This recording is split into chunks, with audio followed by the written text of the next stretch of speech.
ওই ব্যক্তি সফল কাম যে ব্যক্তি নিজের নফসের কথা না শুনে, যে ব্যক্তি গুনাহের থেকে বেঁচে থাকবে, ওই ব্যক্তি হচ্ছে সফল কাম। ব্যক্তি নফসের গোলামি করবে তাহলে ওই ব্যক্তির জন্য রয়েছে দুনিয়াতেও বরবাদি, আখিরাতেও বরবাদি।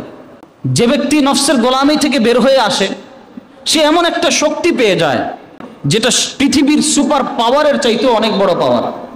কাসেম নানতুবি রহমতুল্লাহি আলাইহি, তার জামানায় হিন্দু একজন ঠাকুর ছিল। ওই ঠাকুরে অসংখ্য মুসলমানদেরকে হিন্দু বানিয়ে ফেলতো, এমন ভাবে তার দিকে একটা তাওয়াজ্জু দিত, ওই মুহূর্তের মধ্যে তার দিলটাকে সে কবজা করে নিয়ে আসতো। কাসেম নানতুবি রহমতুল্লাহি আলাইহি সংবাদ পেলেন, তিনি চলে গেলেন তার সাথে দেখা করতে। তাকে জিজ্ঞেস করলেন, আচ্ছা আপনার ভিতরে এই যে অলৌকিক একটা পাওয়ার, তাকে আপনি চাবেন, তার মনটাকে আপনার মতো ঘুরিয়ে ফেলবেন, এই পাওয়ার আপনি কোত্থেকে পেলেন? আমাকে একটু বলেন। একটা নসিহত মানি, কোন নসিহত আপনি মানেন? তোমার মনে যেটা চাবে তুমি সব সময় তার উল্টাটা করবা।